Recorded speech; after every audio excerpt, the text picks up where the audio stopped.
What is up, guys? Welcome into yet another edition of Instant Reaction. An instant reaction to a game, breaking news, anything big going on in the sports realm, mostly basketball and football. It's a spin-off of the Ben Garcia show. We call it Instant Reaction. Today, we're reacting to the Pittsburgh Steelers beating up, or I guess I should say getting beaten up on Thursday Night Football last night, losing to the Cleveland Browns. Now, I've been waiting to make this video for a little bit now, because a couple of weeks ago, I put out I was being serious in it, but it was mostly like a tongue-in-cheek, kind of poking at the Steelers fan base, because that's what I do sometimes. I like to poke. I like to prod. And this is when that they switched out Russell Wilson. I'm sorry, they switched out Justin Fields for Russell Wilson, and I was wrong in this instance where I was just like, are they getting too close to being a non-500 team, that they wanted to scale that back and put Russell Wilson in the fold? And to Mike Tomlin's credit, and this was never, the argument for this was never Justin Fields is an awesome quarterback. This is the problem with putting out 1-minute clips of a 12-minute video, a 12-minute reaction, is because even in that 1-minute clip, the people that watch that and run to the comment section to tell me how wrong I was only watch 30 seconds of that 1-minute clip. And that means they watch 30 seconds of my 12-minute whole rant on the Pittsburgh Steelers offense. But in all reality, what we saw was Russell Wilson showing that he is the better quarterback. And that was never the argument.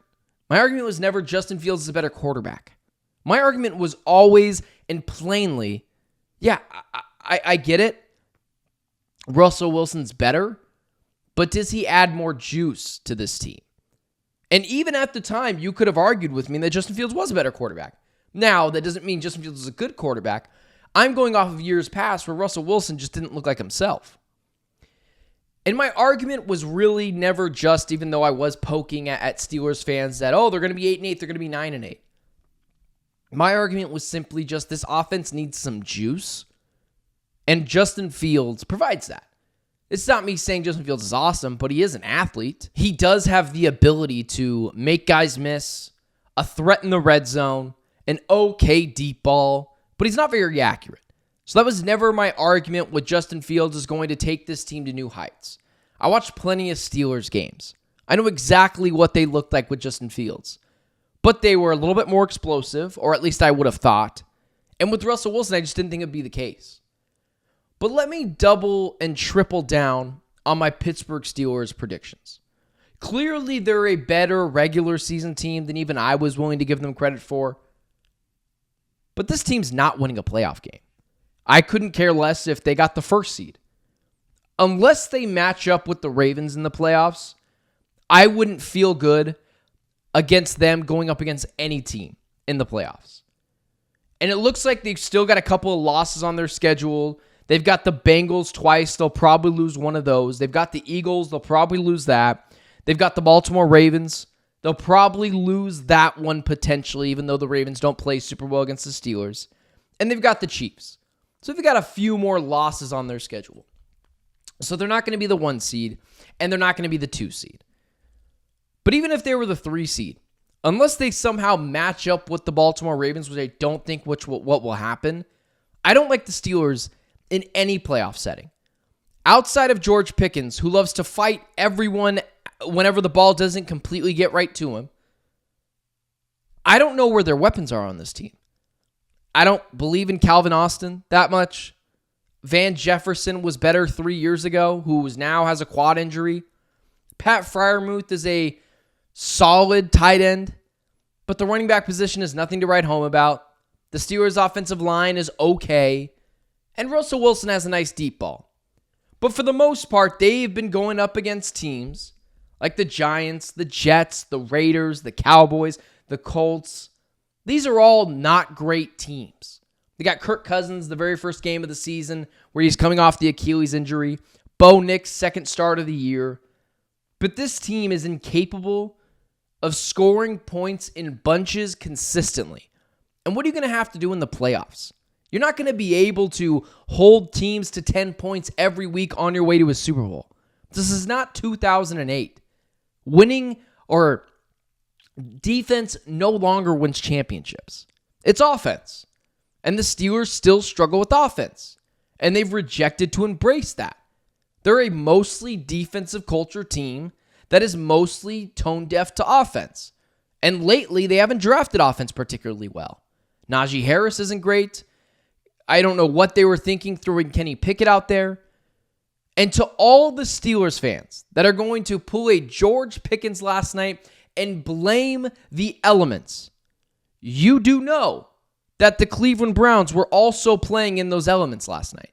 You do understand that there was a large portion of that game where the elements did not play a factor, and you were a non-factor offensively. And you are a really bad fumble away in enemy territory from not scoring anything. It's a really good throw by Russell Wilson in the snow to be able to win that game. To be able to put them up in that game. But in the first half, they scored 3 points, where the elements mostly didn't play a factor. In the third quarter, you scored 3 points, where the elements were insane. You arguably played your best football when the elements were the worst, and you scored 13 points. So to every Steeler fan that's blaming the snow or blaming the rock-hard football that happens when it's freezing temperatures outside, 2 things. You were mostly a BB gun offense prior to the elements playing a factor, and the Cleveland Browns also played in the same elements. And they beat you. And they, at times, dominated you.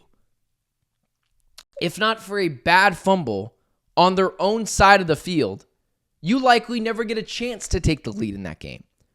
So I'll double and triple and quadruple down on my prediction of the Pittsburgh Steelers. I'm willing to continue to take this to the bank.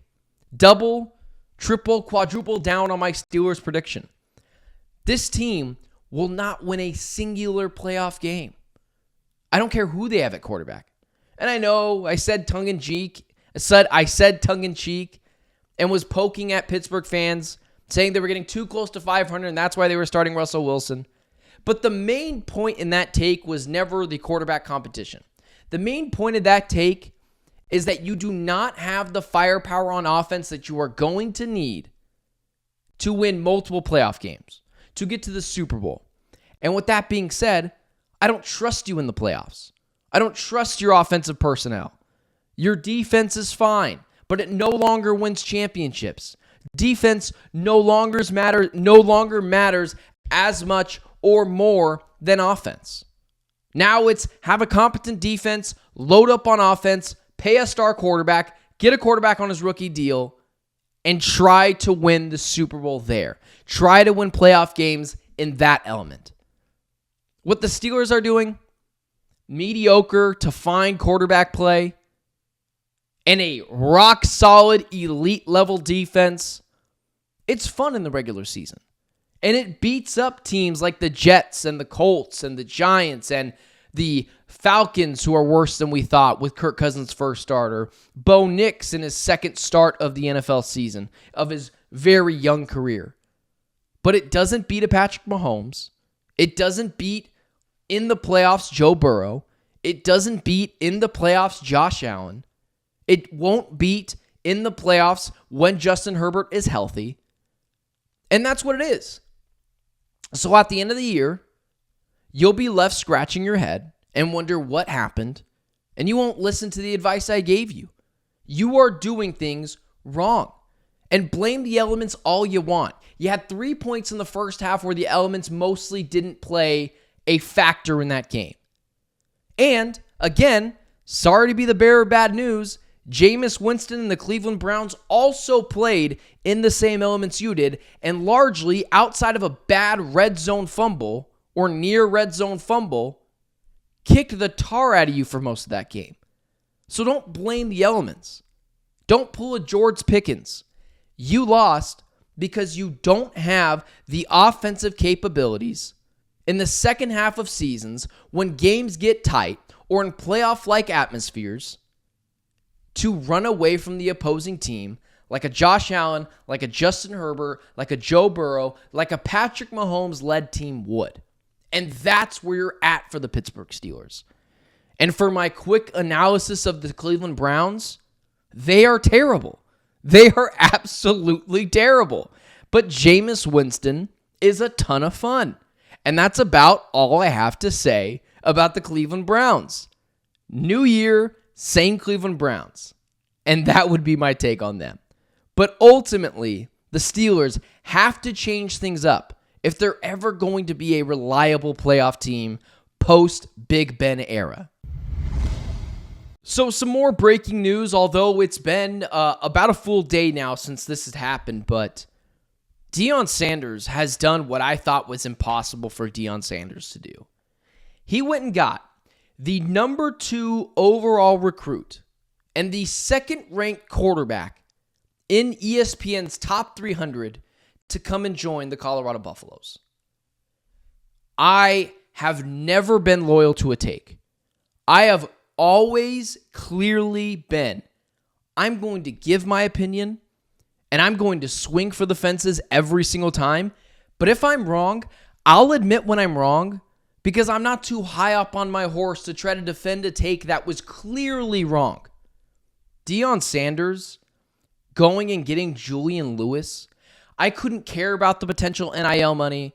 I don't even know what he's getting in NIL from the Colorado Buffaloes, which I'm sure he's getting something. You're not getting that guy for nothing. But I don't care about any of that because USC can match whatever it is. But if you told me a year ago that Deion Sanders would steal the number 2 recruit and the number 2 quarterback recruit in the country away from Lincoln Riley and USC, I would have said you were insane. I said there's no chance that's happening. Lincoln Riley has NFL quarterbacks all over the NFL landscape. He has Heisman Trophy quarterbacks all over the NFL landscape. Jalen Hurts, he didn't win a Heisman under Lincoln Riley, but still elevated his game under Lincoln Riley, took himself to new heights.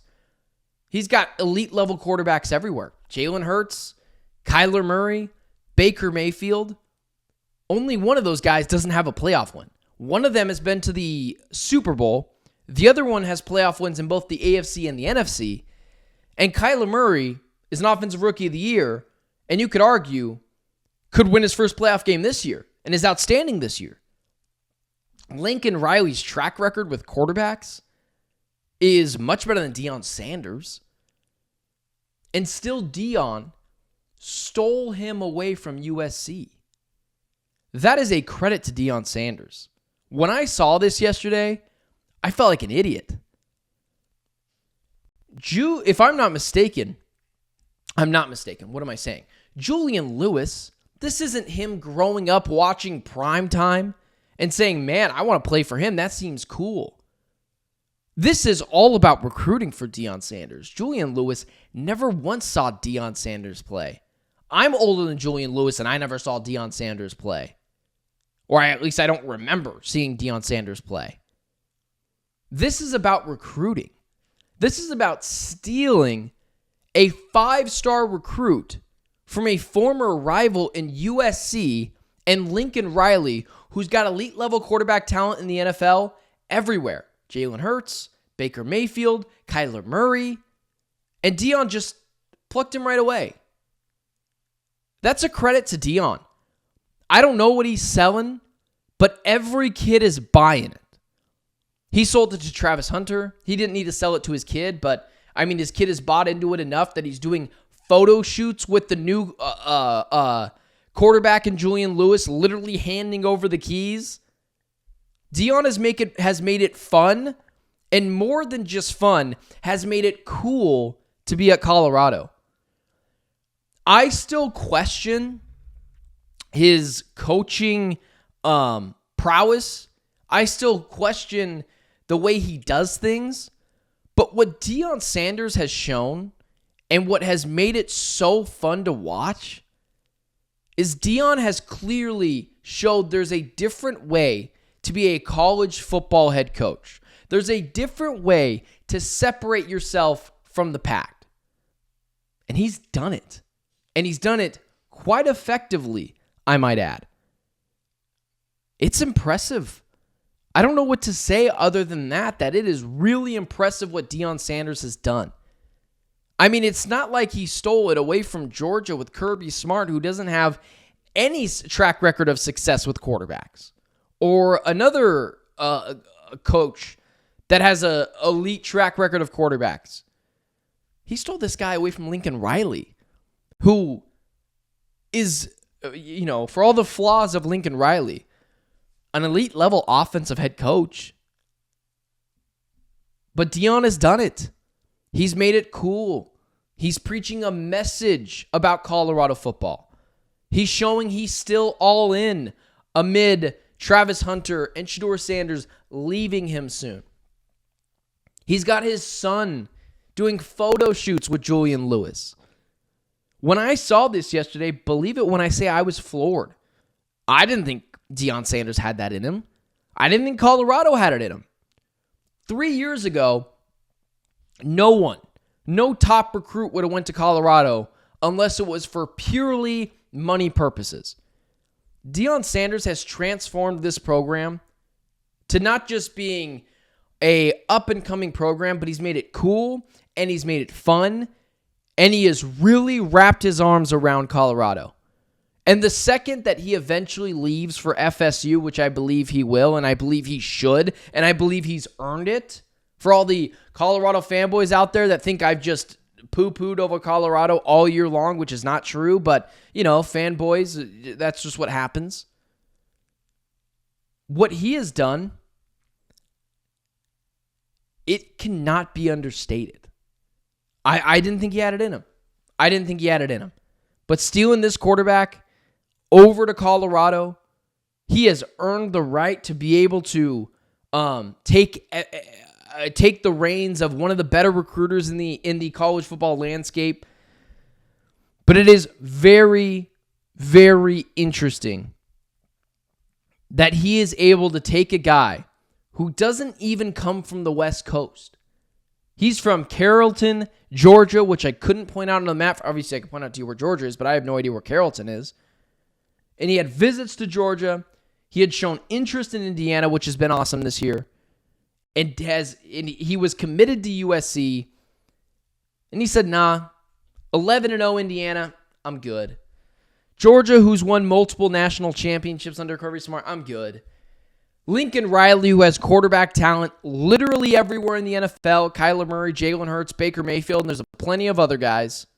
I'm good. I want to go to Deion. That's a credit to Deion Sanders. And nothing I thought I would ever be saying post Shedeur Sanders and Travis Hunter era in Colorado. But credit to Deion Sanders, who has continued to preach a goal and has continued to preach the gospel of Colorado football, and is now not just taking lower level end recruits or guys from Jacksonville State to come and join him in Colorado. It has now reached further than that, and going and getting guys like Julian Lewis and stealing him from Lincoln Riley. Just right under Lincoln Riley's nose. Stole him from him. This is not because all these kids saw Deion Sanders play growing up. They're too young to have that. This has nothing to do with Deion Sanders, the player. This is all credit to Deion Sanders, the recruiter. And I never thought I would be saying that. And one of the biggest things that I've mentioned before, but I want to say it again. Deion Sanders has clearly elevated his level of recruiting. And I didn't think he could do that. I didn't think he could out-recruit the Lincoln Rileys. I didn't think he could out-recruit the Kirby Smarts. And to a larger sense, maybe he still hasn't. But he has been able to take top-end talent, preach the good news of Colorado football, and swing kids to go to his university. And he's made it cool to come to Colorado. This has nothing to do with Deion Sanders, the player, and everyone just wants to play under Deion Sanders. He's made it cool to go to Colorado, and he has clearly established a presence in the recruiting world. And to everyone that is just, this guy is always on Colorado's case. I think the biggest thing about Deion Sanders as well is proving guys like me wrong that were just against some of the things that Colorado football was doing. The leaders and dogs, the kind of cringy, old school style of football that he would preach. He has shown now in 2024, there is not a one specific way to succeed as a college football elite level head coach and recruiter. He's shown, I'll pave my own path. And that's a credit to Deion Sanders, and I'll admit when I'm wrong. He has shown everyone he could turn around a program very quickly that was in the depths of purgatory and irrelevance in a college football sense, has now rebounded from the Shedeur Sanders, who was his son, and Travis Hunter, who will be leaving Colorado, and brought in a guy like Julian Lewis, who will bring them immediate competency to the quarterback position. That is a credit to Deion Sanders, showing everyone else there's not a specific way to do this. Pave your own path. And that's what he's done. And it's highly impressive for Deion Sanders and company. The Arizona Cardinals, let's preview this game. It is a Friday preview week, and we got a lot to get to with this Cardinals team going into Lumen Field, going into Seattle, an afternoon game that will likely get lost between two teams that are fighting for their playoff lives. The Cardinals have a chance to unofficially stake their spot and reserve their spot in the playoffs this season.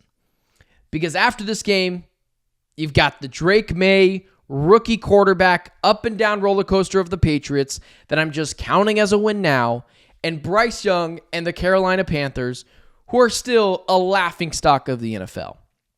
So you get this game, you're at 7-4, and then you get the Drake May game, you're 8-4, and then you get the Seattle Seahawks game, you're 9-4. And I'm sorry, if the Cardinals are 9-4, I'm just going to say that they're making the playoffs. And because I believe they're going to beat Drake May and they're going to beat Bryce Young, this is the game that if they win will give them an official playoff spot and reserve their stake. And they know that. This Cardinals team is not stupid. Jonathan Gannon knows that. Now, he's not preaching that Drake May and Bryce Young are going to be easy wins, but he understands that it's going to be easier than the gauntlet that they went through to start the season, which was just a bunch of Brock Purdy's, Matthew Stafford, Justin Herbert, Tua Tagovailoa, competent quarterback play, with competent quarterback play, just competent quarterbacks or elite level quarterbacks each and every week to start the season. He understands that if they can beat Justin Herbert and Brock Purdy and Tua Tagovailoa, they can beat Drake May and Bryce Young, and they feel good about that. Jonathan Gannon, this is his second bye week clearly. Not breaking any news there. He's 1-0. Last year, if I'm not mistaken, it was against the Philadelphia Eagles. Came out of that week, that bye week. It was the Atlanta Falcons.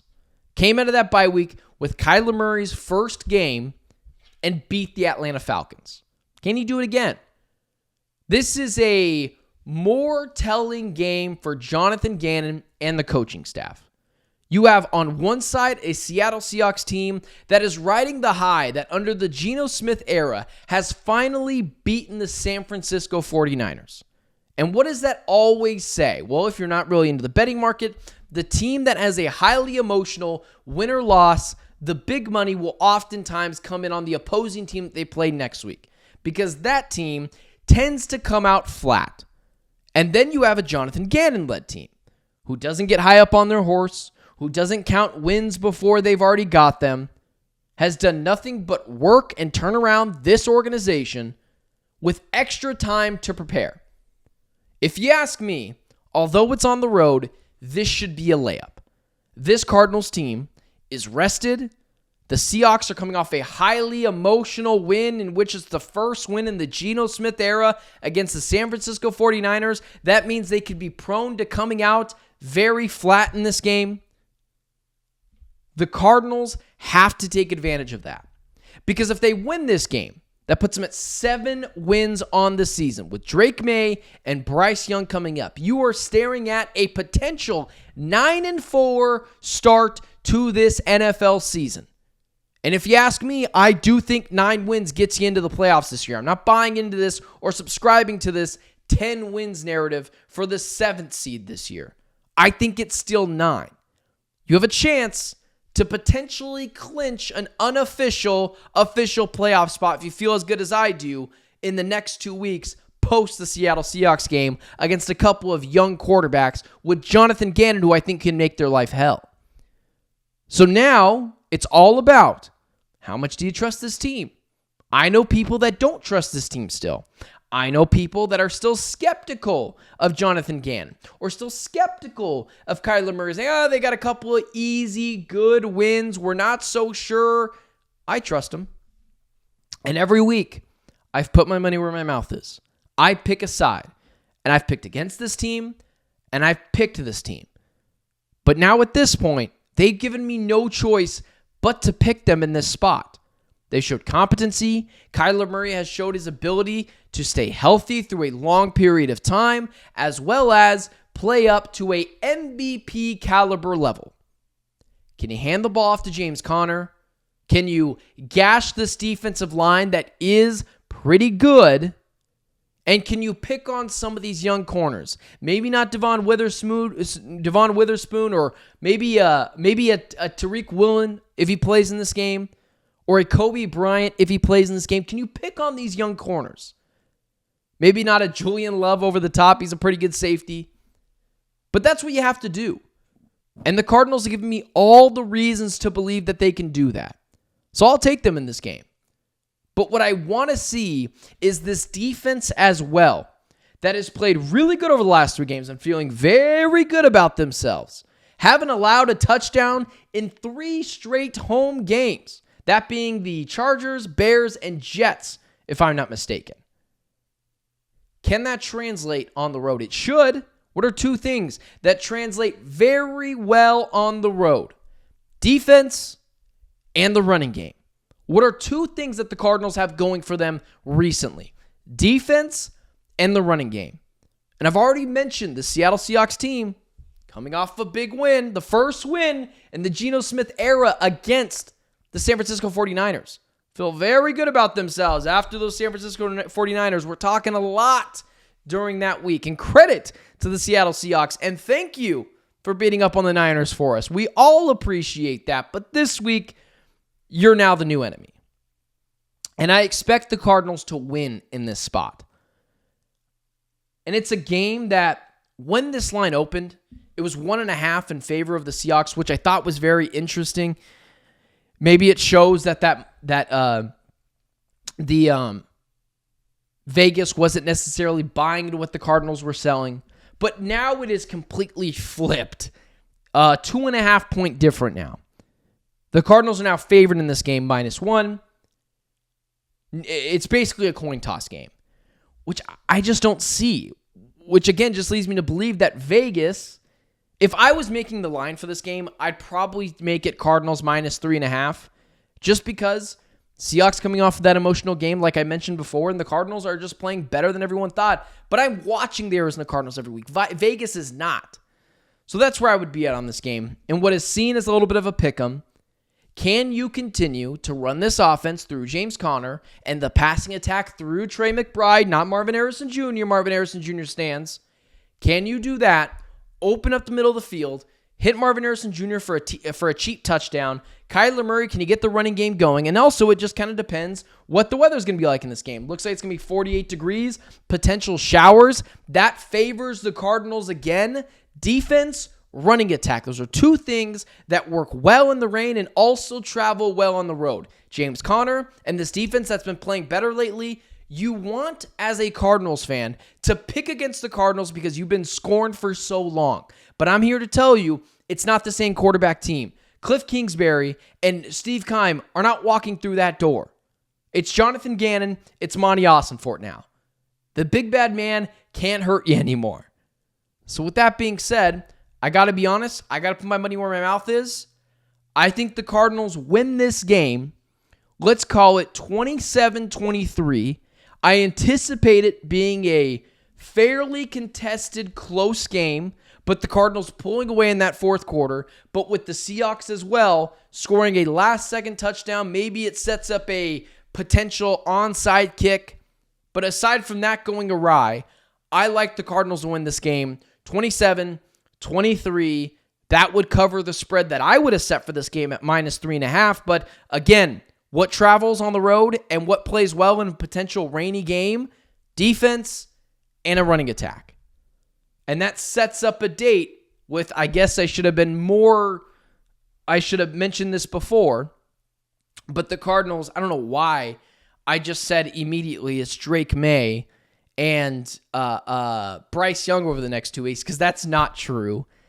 But you still have those two games coming up. But that's not true. I don't know. And the reasoning why I know that now is because I'm literally going to the game in Minnesota next week against the Minnesota Vikings, where they'll have Sam Darnold playing. But either way, Sam Darnold, Drake May, Bryce Young. You should be able to win those 3 games. And you should definitely be able to win at least 2 of those games. So if you could steal one more, eventually you get to 9 wins if you beat 2 of those 3 quarterbacks coming up against the road. But I do think it's very funny that for 10 minutes now, I was just saying Drake May and Bryce Young, but everything else obviously still stays the same for the preview of this game. Because it's funny, because I literally have tickets to go to that game in Minnesota with some friends against the Minnesota Vikings next week. So in the comment section, when you're telling me that I was wrong about that, believe me, I know. I literally have tickets to it. But either way, I like the Cardinals in this game. 27-23. Beating the Seattle Seahawks, and it should be fun. Can't wait for it. Go Birds. Go Cardinals, not just go Birds, because there's 2 birds in this game. Go Cardinals. Also, go Birds.